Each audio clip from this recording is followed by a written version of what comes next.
Wakil Kepala Badan Reserse Kriminal Wakabareskrim Polri Irjen Pol Purjo M. Samosir ditahan Kejaksaan Negeri Jakarta Pusat atas kasus dugaan penggelapan atas berkas perkara dari penyidik Bareskrim Polri No. BP 49 VE tahun 2021 Dikti tanggal 25 Juni tahun 2021.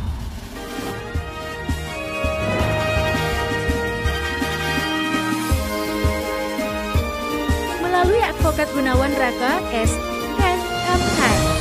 Kuasa hukum Irjen Pol Purjo M. Samosir meminta permohonan perlindungan hukum ke Presiden Jokowi. Ini kan Jokowi. agendanya adalah eksepsi, ya kan? Materi apa saja yang Pak Gun sampaikan pada eksepsi kali ini, Pak? Jadi gini, dalam KUHP itu diatur, eksepsi itu dalam KUHP itu diatur terhadap 3 hal. Yang pertama mengenai kompetensi. Kompetensi itu sendiri ada 2, absolut dan relatif. Nah, dalam eksepsi ini saya ajukan adalah mengenai kompetensi relatifnya.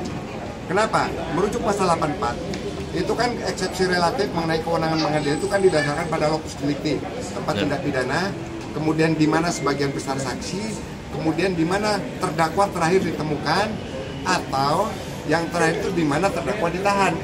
Nah, berdasarkan surat dakwaan itu semuanya nggak masuk. Karena kalau misalnya eksepsi berdasarkan sebagian besar saksi, maka seharusnya dakwaan itu diajukan di Pengadilan Negeri Konawe.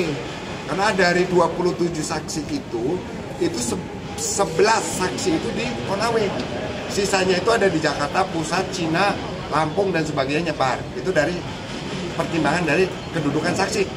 Yang kedua dari kedudukan terdakwa terakhir tempat tinggal. Kalau terdakwa terakhir tempat tinggal itu di Jalan Jamblang, itu masuk dalam wilayah Pengadilan Negeri Jakarta Selatan. Kalau kita bicara di mana terdakwa ditahan, terdakwa itu ditahan di Bareskrim.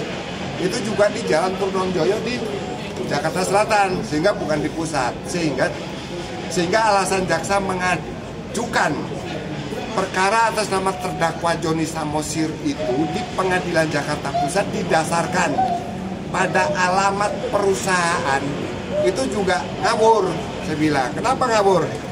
KPP itu dulu beralamat di Jakarta Pusat. Tapi sejak 2020 itu sudah pindah di Fluid dan itu sudah melalui pemberitahuan kepada Dirjen AHU dan pengumuman di koran. Nah, jadi jelas dari fakta di atas bahwa tidak ada unsur niat jahat dan penggelapan yang dilakukan oleh Joni M. Samosir. Sebagai seorang mantan Wakabareskrim Polri yang tentu saja mengerti hukum pidana. Tadi pertanyaan eksepsi mengenai kompetensi relatif. Sekarang pertanyaannya mengenai dakwaan tidak dapat diterima. Dalam sistem hukum Indonesia itu ada yang namanya perkara pidana, ada perkara perdata. Kalau ini kan di dakwaan jelas, karena ada perjanjian tanggal 18 Maret 2018. Segala sesuatu yang diawali oleh perjanjian, kalau itu tidak dilaksanakan itu namanya wan prestasi. Udah bayar nggak kasih surat, udah kasih surat duitnya bayarnya kurang. Itu namanya perkara perdata. Nah, lalu atas perkara perdata tersebut orang gugat-gugatan. Nah, ini mereka ini gugat-gugatan. PT KPP gugat VDNI, VDNI juga KPP sehingga gugat konvensi rekonvensi, saling gugat.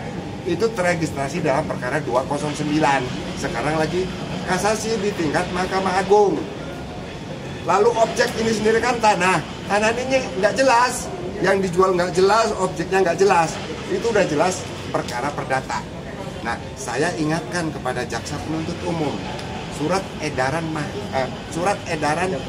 Kejaksaan Agung itu tahun 2013 jelas suatu perkara yang merupakan perkara perdata murni atau perkara yang ada indikasi sengketa perdata. Itu bahasanya jelas dan tegas. Jangan dipaksakan masuk dalam ranah pidum. Itu saya kutip dari surat edaran Kepala Kejaksaan Agung. Nah, itu mengenai dakwaan tidak dapat terima. Jadi saya yakin bahwa perkara ini mutlak perkara perdata, tapi dipaksa. Nah, ini dipaksa. Dipaksa ada apa? Nanti kita lihat sama-sama. Nah, itu mengenai dakwaan tidak dapat terima. Yang ketiga alasan KUHP mengenai dakwaan batal demi hukum. Dakwaan Batal demi hukum itu 143 ayat 4 KUHP, itu jelas.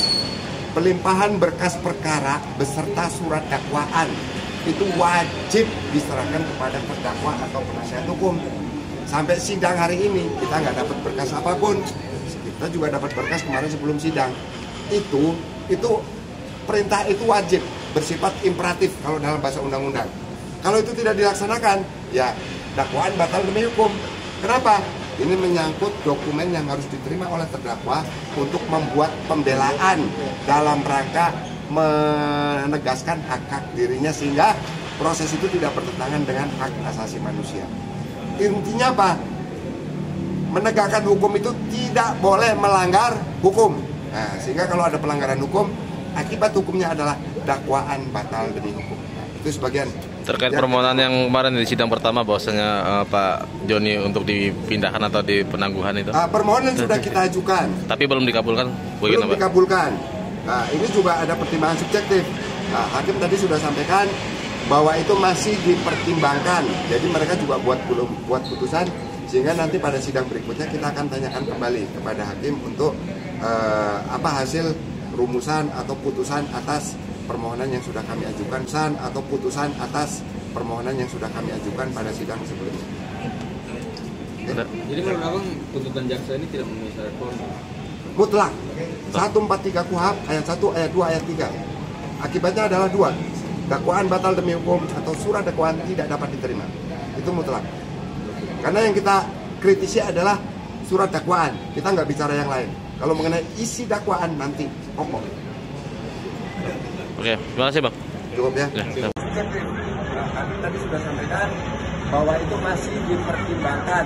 Jadi mereka juga belum buat putusan, sehingga nanti pada sidang berikutnya kita akan tanyakan kembali kepada hakim untuk apa hasil rumusan atau putusan atas permohonan yang sudah kami ajukan pada sidang sebelumnya.